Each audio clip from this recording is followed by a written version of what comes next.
All right. Hello again, adventurers, and welcome to another exciting episode of Designing a New Dragons. Join us as we create what may be your new favorite character.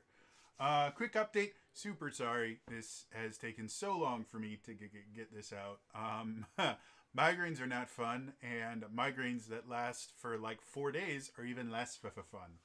Um, but getting back into it again, as soon as we're done with this one, next week we're going to be starting on a new system. So yeah, you to check all that stuff out. That being said, we have been exploring the world of Open Legend. Excuse me, and for my final character, I want to return to an old favorite that's very different.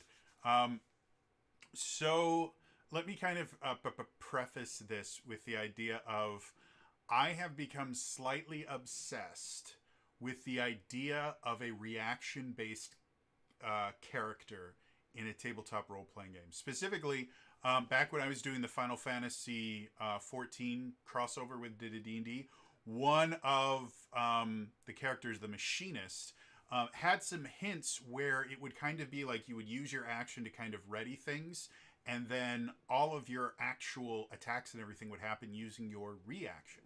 And D&D 5th edition, because action economy is so important, and reactions specifically are already kind of a strange thing as far as 5th edition is, creating a reaction based character would be extremely difficult there.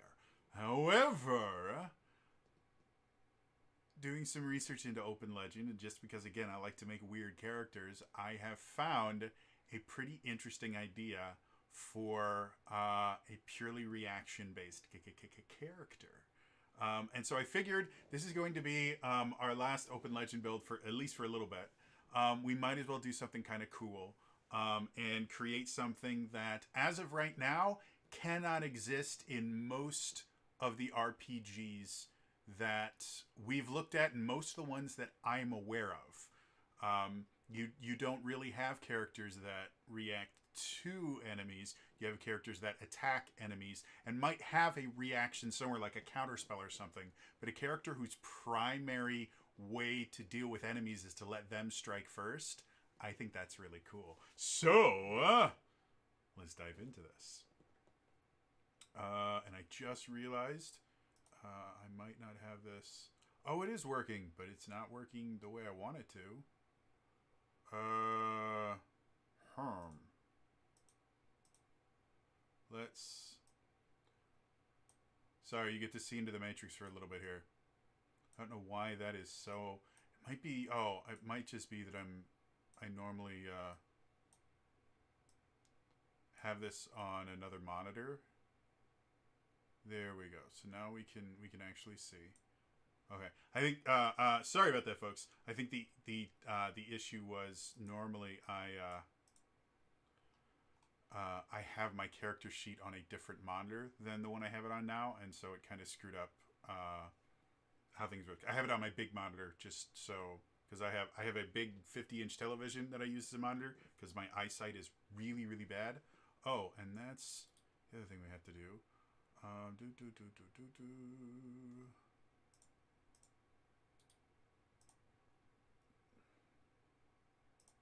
There we go. That's even worse. Wow.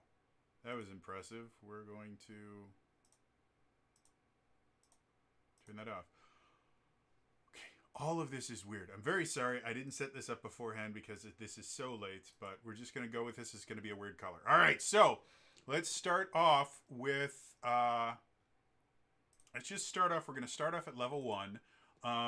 But again, because this is going to be our last Open Legend character, and just because we can, I'm going to do real quick here. Let's just make things slightly bigger so we can see stuff. There we go. Just because we can, we're going to actually make this a little bit higher level character. We're going to go up to level 5.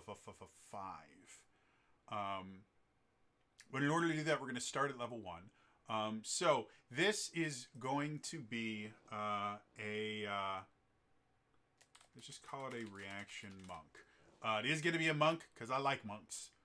However, this is not the only way you could build this, and there's actually a few things like using a shield would actually make this a little bit easier, but I want to be the monk. So we're going to start off with our basic specialized hero quick build. So we're going to start with a 5 in agility because I like that. And then, just because I can, I'm going to do a 4 in movement because that's going to give us a little bit more kind of the mystical aspect, and it'll help with the rest of the build here. And then we get a 3, which I think I want to put into fortitude, and then presence, persuasion, and will to give us a nice kind of combination to there. So that is our that's our attributes. And then for our feats, we have 6 feats. And so what we're going to do, and the feats are really how you're able to make this character work.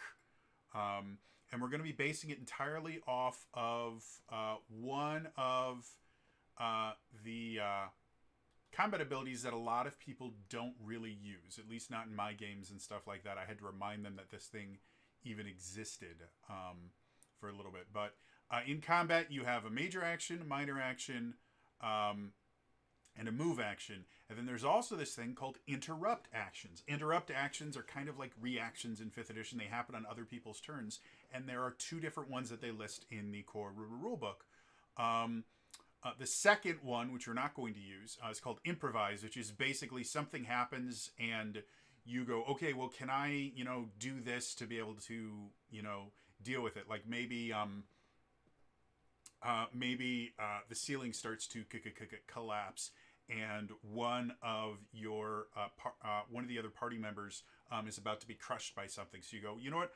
I have telekinesis. Can I use my interrupt action to improvise and just kind of telekinetically push them out of the way so they don't have to worry about making a save or anything? I can just push them out of the way. Okay, cool. That would be an interrupt action, specifically improvise. The other interrupt action that they list, and improvise can be anything. That's just kind of their catch-all for it. But the other interrupt action is called defend. And the way to defend works, you may use a defend action after an enemy has rolled a successful attack against you or an ally in order to attempt to ward off the attack. Describe how you're defending them and then make an action roll using an appropriate attribute. Protection, agility, and might are all typical examples of attributes you use to defend. A single defend action can only be used to defend one target. If your attribute roll is higher than the targeted defense score, then your roll replaces the targeted defense score for that attack only. And then it mentions things with weapons with a defensive property give you advantage on the roll. And then once per round, as part of your defend action, you may also move up to half your speed at any time during your action. If you're defending an ally and are adjacent to them at any point during your defend action, they may also move up to half their speed. Neither you nor your ally provoke opportunity attacks with this movement, and the movement can't negate the original attack. So that's the defend action.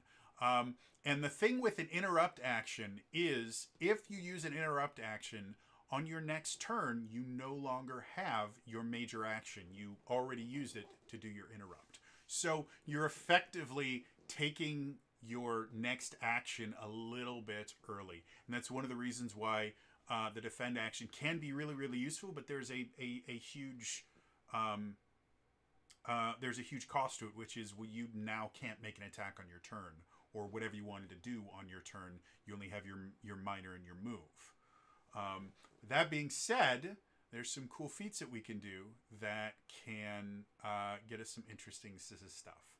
So we're going to go to here, which we have seen before. These are the feats, and the one that I want to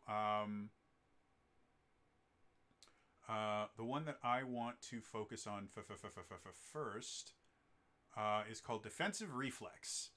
So what this does is it goes, anytime you use the defend action, you gain advantage 1 in the attack action roll per tier you possess of this feat. And it costs 2. So, because we are first level, and this is kind of going to be how we're going to build the character, we're going to start off with defensive reflex, and we're just going to go to, for this character to work the way I want them to, right at level 1, we're going to just take 1 level of defensive reflex, and then as we level up more, we're going to take a few more because they unlock a few other things for us. What we're going to combine that with is Battlefield Retribution. And this is the thing. Oh, and that's only 2, too. So I can actually take 2 levels of defensive reflex. Cool. So Battlefield Retribution. We go here. When you use the Defend Interrupt action, you also deal damage to the attacker equal to the amount by which your action roll exceeds the attacker's roll. So what this does is this changes how the defend action works. Right now, the defend action is effectively going, okay, well, I'm going to interrupt and intercept this attack and basically prevent them from doing damage. That's how the defend action normally works, and the trade-off is, well, then I don't get to attack next round. Battlefield Retribution allows you to effectively use your attack on someone else's turn. And because you have to use this in retaliation to an enemy in succeeding on an attack roll, that means not only do you get to make an attack, but your attack replaces their attack. So this turns it into a really, really useful thing where it takes actions away from the enemy while simultaneously letting you do damage. So that's where we're going to start with this, is we're going to do, because it comes up first, we're going to go Battlefield Retribution, and that costs us 2. And then we're going to go down here, and we're going to go Defensive Reflex 2. And that gets us 6. So, as of right now, we have a reaction monk. Instead of taking an attack on our turn, we basically are going to position this monk somewhere so that they can be within 15 feet, because their speed is 30 right now. They can be within 15 feet of at least one of their allies, as many allies as they can, and we wait for the enemy to attack. And the only limitation to this is going to be, okay, well, we're going to be using our agility for our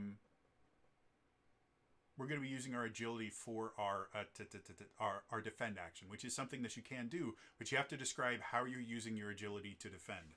Any melee attacks, this is super, super easy. You just go and it's like, okay, well, as they come forward, I'm going to jump in and I'm going to block and then smack them at the same time. And that's how I'm going to do it. But if it's range stuff, you have to start getting a little more creative. You know, they shoot an arrow. It's like, well, I'm going to go and I'm going to grab the arrow out of the air and I'm going to throw it back. You know, the things like that. You got to get a little bit more creative if you're going to use it. But this is what we need. And we're not going to deal with actions or boons yet because this isn't where we're going to end this. There's more. Again, since this is our final one that we're going to do, we're going to level this character up to 5 now. So now you see it jumps up. We have another 36 points that we can do. The first thing we're going to do is we're going to upgrade our agility up to 7. Because at level 5, the highest ability score you can have, or attribute score, is a 7. You can't have anything higher than that. So we're always going to be maxing out our agility because that's what we will want. In addition to that, I want to get our movement up to a 6 because that unlocks one of the boons that we want to use. 64, we still have 12 points. I think this character should have some decent perception. And then I like the idea of the character, except I can't do that. So I'm going to go 3 and 3. And I like the idea that they can be persuasive and just have kind of an inspiring presence style character. Because again, the character should be able to, because they're kind of a defensive fighter, their ability to kind of talk people down should be something that they're good at. That being said, now we go into more of the feats, and we start getting some really, really interesting things. So right now, with defensive reflexes 2, that means anytime we take the defend action, we get advantage 2 on that defend, which is nice. And then Battlefield Retribution effectively allows us to use our defend action just like we would an attack. But let's see what other cool things that we can get. Something like this, attack redirection. This is going to make our defend action even more interesting, and it adds a little bit of strategy to when we use our defend. So what attack redirection does, when you make a defend action and your roll exceeds the attacker's action roll, you can choose to redirect the attack to a target that is neither you nor the attacker. The original attack roll does not change, only the target. If the attack was a melee attack, you can redirect it to anyone within 5 feet of you. So, attack redirection. Now, instead of just, because of Battlefield Retribution, we're already attacking the person that's attacked us. That's part of the defend action now. With attack redirection, we can also take their attack and use it on someone else, as long as there's someone in range. So now we are turning one reaction, one interrupt action from us into 2 separate attacks, which is pretty interesting and cool. So I definitely want to put attack redirection in as one of my feats. So we're just going to go here. We're going to go attack redirection. Boom. Now we still have 9 more feat points. And what I'm doing is I'm putting these things in, and then I'm going back to view available feats, because some of these will actually unlock additional feats that we can use. And so by kind of redoing this, it shows me more feats that I can do. When I was originally building this character, I was just on the Open Legends site, just looking at the feats and looking at the various requirements for them, because this will only show you the feats that you currently can use, whereas other ones, if you just go to the Open Legend website, or if you look at the PDF or the physical book, if you get it, it will just show you all the different feats and their limitations. So different ways to do it. I like using the character builder for this particular show just because it's easier for me to do stuff with and to show it off. So we're going to continue doing some interesting things like this one here. So Battlefield Punisher. I'm going to open this up. So this requires agility, might, or any extraordinary 5, so we can have that, and it requires Battlefield Retribution, a thing that allows me to counter. Choose a bane you can inflict. Anytime you use the defend action with an attribute that could inflict the chosen bane and deal 10 damage via the Battlefield Retribution feat, you may choose to automatically afflict the attacker with a chosen bane. So normally if I was making an attack, if I go 10 over, I can inflict a bane. Because the defend interrupt action isn't technically an attack, I can't do that. But Battlefield Punisher allows me to do that, but I have to choose a specific bane when I take Battlefield Punisher. So we're definitely going to do that, because again, we're building this character to be entirely a kind of defensive, reactionary character. And that's Battlefield, what was it called? Battlefield Opportunist, Punisher. So see, it's going to ask me to choose my bane. As you can see, there's a lot of different banes here. I can't do all of these. It's not telling me, the character builder is not built to tell me only the banes that I can currently inflict right now. If I click view available banes, I could see. But I know one of the banes that I'm familiar with that I think would work really, really well, which is the Incapacitated Bane. This is effectively Stunning Fist, but worse. So now I've got advantage 2 on my defensive reflexes, which I might be, and we still have, as you can see, we still have 6 more. So if I want to boost up that defensive reflexes, I can, to give me more advantage, make me even better at this. I now have, if I go 10 over, I will give them the incapacitated condition, which effectively takes them out of combat. They're not reduced to 0 hit points, but they can't do anything. And if you hit them with an attack, it can count as a fatal blow. It can actually kill them.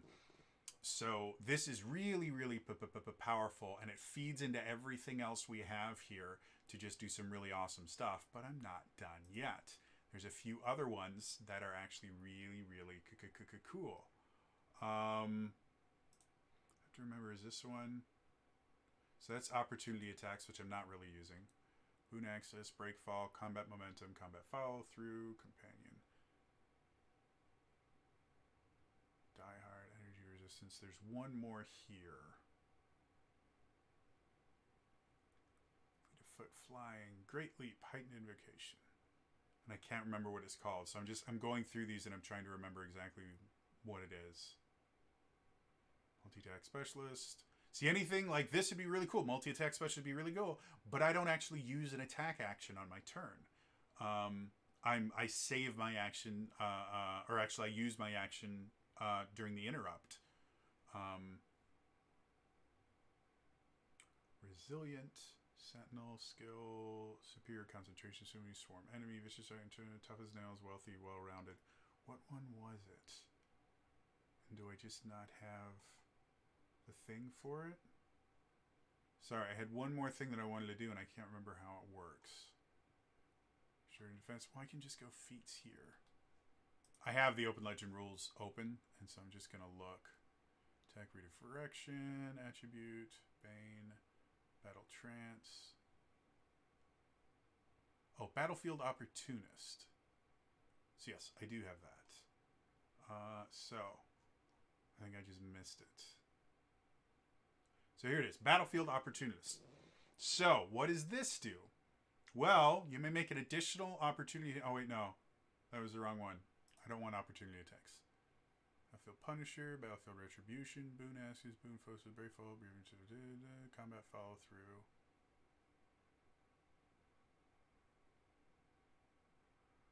Companion Craft, Crushing.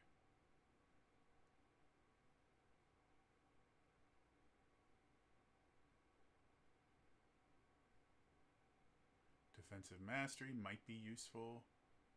But we're not going to deal with it right now. Defensive Reflexes. Destructive Trance, Die Hard, Energy. I swear I've looked at this. So I didn't want to be doing this entire time, but there's a specific feat that I'm missing here that I want. Impervious Trance. Knowledge, Lethal, Lightning. Long Shot, Silencing, Martial, Master, Mimic.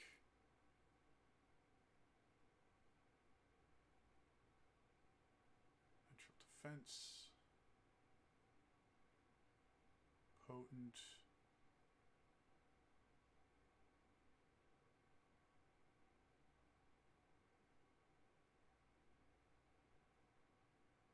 There we go. Sentinel. That's what it's called. And I should have it. Did I just miss it here? Sentinel. There we go. So Sentinel is the one that I was looking for. And what this means, once per round, after you've expended your next major action to perform a defend action, you get an additional major action that must be spent before the start of your next turn to make another defend action. So this effectively means I can defend twice. Or if I take it 2 times, I can defend 3 times during a turn. So each one of these can turn into an additional attack. So again, we're now trading a single major action on our turn for multiple major actions off our turn. So if we go back to here, if we go to Sentinel, and I've got 6 points, so I could go Sentinel 2 if I wanted. But I think I want to bump up defensive reflexes again, just to make sure that I'm getting what I want. So I'm going to go Sentinel 1. I've got 3 more. So I'm going to go defensive reflex 3. And that leaves us 1 extra point that we're just not going to use right now. And that is it. That's how we kind of build this reaction-based thing. But we're not done yet.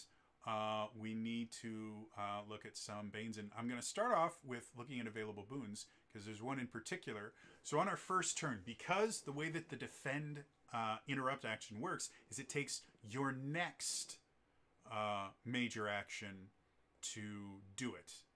So at the start of combat on my first turn, if I haven't had a chance to defend yet, I have a major action that I'm not going to be using. And I could use it to just go over and make an attack on someone that doesn't really fit the character. However, we did give them movement. We want them to have that kind of hyper speed that monks are known for. And that's one of the extraordinary movement abilities. So what we're going to do is, this is one major action, sustain persist. And power level 6 is the top I can invoke it at. It would increase my speed by 20 feet. So what that would mean is, as part of the defend action, I can move half my speed. If my speed is increased 20 feet, turned it into 50, it means I can defend anyone within 25 feet of me or myself. Gets me a +2 to guard. And additionally, the target can make one extra major action on each of its turns. This action cannot be used to perform an interrupt action, which doesn't matter because we have Sentinel for that. If the action requires a roll, it suffers disadvantage 3. So this would give us an additional action if we had more things that we wanted to do on our turn, which we'll talk about some of the other things we can do in just a second here. It increases our speed, it increases our guard. So everything about this is exactly what we want. So preferred boons, one of our preferred boons is going to be haste 6 using movement. So as you can see, now we have a first turn ability that we're probably going to want. However, we still need other things to do. So if we go back to our filtered boons, one of the other things that we can do is we can heal or we can bolster. Because bolster requires presence and heal can be done using presence. So between bolstering and healing, both of them take major actions. Bolstering would be a sustained persist, while this one is just instantaneous. So bolstering would take away our haste if we were to do it. So probably means we won't be doing it now. There's actually a feat you can get that'll let you sustain multiple things. So I think we're going to ignore that. But having a heal action, which again would fit pretty well under the idea of a defensive character, giving them the ability to heal, just makes sense. So we're going to heal 3. That's going to be presence. And then the other one of the other reasons I have movement on there is because I just like it, is the teleportation boon, which we can go up to 5 for. That's going to use movement. So now, instead of just being able to defend our friends, we can teleport over to them. And our movement that we do in general, we can just kind of teleport. And because we have a score of 6 here, that means we can teleport up to 30 feet. So, yeah. Overall, we have kind of some cool stuff. And then for Banes and things like that, again, the big one that we're going to be using the most is going to be incapacitated. So as you can see, we can inflict it up to level 7, and power level 7 basically targets mobile and unconscious. They have disadvantage 5 on all perception rolls and are incapable of moving. As a result of being completely incapable of movement, an incapacitated character can be the victim of a finishing blow. And then power level 5, the effect can be broken by a moderate disruption. Shoving, kicking, glass of water, loud bang, they're not that bad. Whereas power level 7, the effect can only be broken if they take 1 point of damage. And if we can ever get up to 9, the effect cannot be disrupted by external forces. Only afflicted characters successful resist roll. So if we get our agility up to 9, that incapacitated thing turns into really, really big deal. Here, as soon as they take damage, they're going to pop out of it. But that still means we can be careful and just avoid having to deal with the incapacitated characters. We go and deal with other characters. So still a very useful thing. So as one of our actions, we want to do incapacitated Bane. And we go agility versus toughness level So we know that we can do that. Because normally what I do for actions here when I'm building characters is I like to have a few different Banes so that if I roll 10 over, I have a few different options. Because this is entirely a defense-based character that uses the defend action, we can't actually inflict any Bane other than the one we have from Battlefield Punisher. So I don't need to really list anything else down here. We already have our heal, teleport, and haste. We have lots of different things we can do there. And then we just need to pick some perks and flaws. So for perks, I kind of like the idea of ascetic. Basically, you're hardened against physical and mental deprivation and have developed an enviable degree of self-mastery. Basically, you're used to going long stretches of time with very little food, water, or company. And I think that kind of fits the character pretty well. You know, this idea of, you know, this is a kind of peace monk where they're not against attacking, but attacking is always kind of the last resort. And the way that we show this mechanically is by the fact that they're entirely a reaction-based thing. You have to make an attack in order for you to get attacked by this character. So I think that ascetic kind of makes sense for them, because they probably would go around and do without quite often because of their pacifism.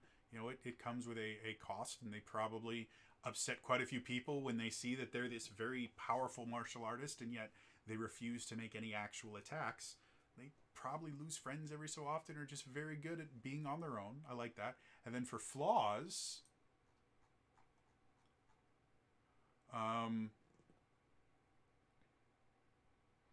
I like the idea of honest, because honest can be a really, really fun character trait. Literal-minded can very quickly become insulting, very, very quick, because when people think of literal-minded examples of people in real life, they tend to think of people that have mental disabilities and things like that make it harder for them to understand abstract things and sarcasm and stuff like that. So I don't like literal-minded. A really good positive example of it is from Guardians of the Galaxy. I can't remember the character's name. He's the one with the pair of knives, and the justification is that his entire race they're entirely literal. They have no metaphorical anythings. So that's kind of a positive example of it. I'm not a huge fan of that. I mean, it can be a fun character to play. However, I think it's been played out. We could just call them pacifist, where our flaw is specifically we will never take the attack action, and we will only ever take the defense action. And we don't mind counterattacking, but we just physically will never take the attack action no matter what is happening. So we could go that. Or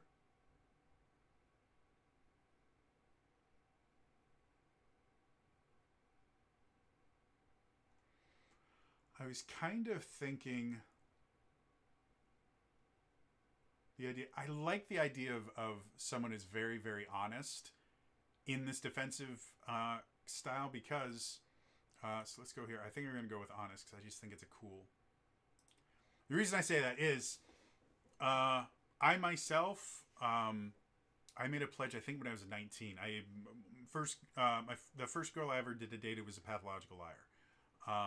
And I in order to kind of stay with her, I had to lie about just about everything as well. It was one of the ways that she controlled me. It was a bad relationship. But she convinced me to lie to everybody. And I hated it because my entire life was a lie.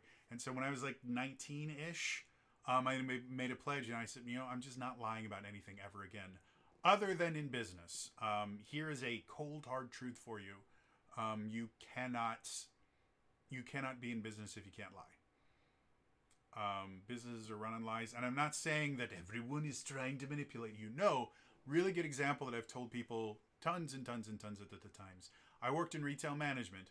One of the things that would happen is someone would bring in obviously stolen goods, and they would try to return it, because this is a normal thing that that a lot of people will do, is they'll return something that was stolen, and then if they're really good, they'll try and get cash for it or something like that, because then there's no other steps. They've just made money off of it. If they can't do that, what they'll do is they'll get store credit. They'll use it to buy something else and either sell that, which actually has, like, because it's been actually purchased, it's not illegal to sell that thing, while it is illegal to sell stolen goods. So they might do that. So in situations where that would happen, and we would know that it was stolen, and they would know that it was stolen, I couldn't say, hey, you stole this. Because that opened up the company to liability. Because it doesn't matter if they stole it or not. If I can't prove that they stole it, then the lawsuit can come and they go, well, you had no idea if that person had stolen it or not. So you lied to this customer to their face because you didn't know it was stolen. And generally what happens is, before a lawsuit would get to the point where it would... you would have to go to court and defend, going, well, how did you know it was stolen? And have to hope that you had irrefutable proof. No company is going to take that gamble. What they will do is they will just fire you and then go, hey, we told him not to say that. Sue him, not us. Then you have to pay for your own legal defense and all these. Like, it turns into a really, really big deal. So in that specific instance, I would have to lie through my teeth. And, if I suspected something was stolen, I go, you know what, I really wish I could help you out, but if you don't have a receipt, we can look it up for you. Well, I don't know, or I paid with cash. I was like, do you know the date that it was? And we'll try, and I'll do this whole rigmarole because I know they don't have a receipt because they never purchased it.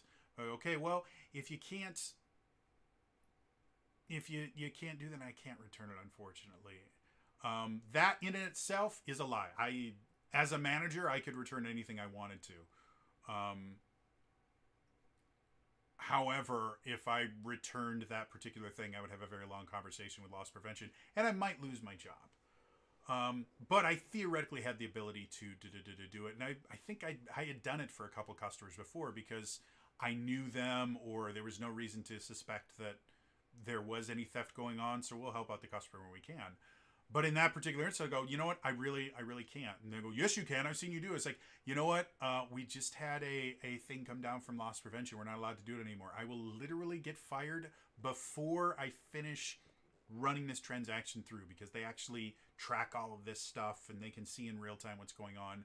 And because we've had some issues with people, like, obviously you wouldn't do this, but we've had other people that would steal things from other stores and then go to a different store and then try to return it. And because a few people got away with that, they've just locked it down. And so if I return something without a receipt, I don't even have to worry about punching out. I can just go home because I'm never working here again. So, I made this pledge and I've stuck to it for the most part, since I was 19. So well over a decade now. So the only time I lie is in business relationships, because you can't run a business without lying about some things, just because of how the law works. But I like the idea of honesty, because I can tell you right now, I've been bluntly honest with people, and it will get you punched in the face. And it will make you lose friendships and get people really, really upset with you. And so I like the idea that this defensive monk, this reaction monk, his flaw is that he's just always honest, and that's one of the reasons why he had to develop this defensive ability, was because when he would go, well, yeah, actually, that does make you look fat. Like, your ass looks massive in it because it's just too small. Being able to just duck under the slap or something, or just, okay, maybe we don't take a swing at me just because I told you that your ass looks fat, and that, which it does. I like that idea. I think it's a really cool character. And this would be a massively fun character to play. Like, I could have so much fun with this character. Like, I really want to play this character now. And I don't need any armor. I don't need any weapons. Though probably I would talk to the DM, because weapons with the defensive property, what it means is a weapon with the defensive property gives you a bonus to your guard. And if you use the defend action, you get advantage on it based on the level of defense. So if it's defense 1, you get advantage 1. We combine that with defensive reflexes, and that turns us into a really thing.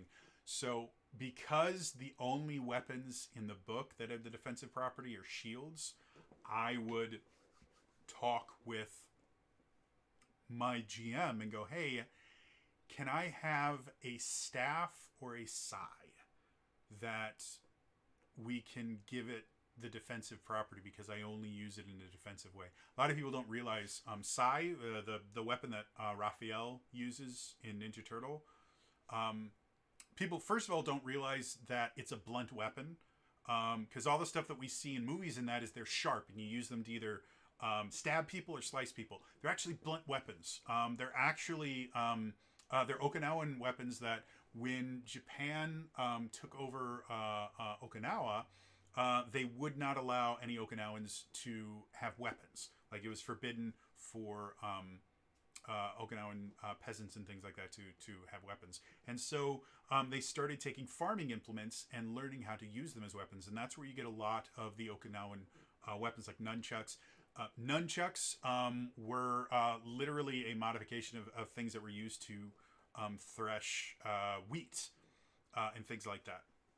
So Sai was actually a planting tool, where what it was is the middle thing was deeper, and then the two side ones were for measuring. So you'd stick the middle one in, and that would give you depth enough to put the seed in, and then you would move it over, and the twines on the side would make sure that all of them were evenly spaced. And when you got good with it, like if you had two of them, you go, and you could get an entire field ready for planting really, really fast. And so that's what the Sai was. But the way that you use Sai is you actually have two different grips that you use. The first grip, I actually have, just because I'm a dork, I have Sai. Like, I have a pair of them. So I'm going to go get them. I will be right back. I promise.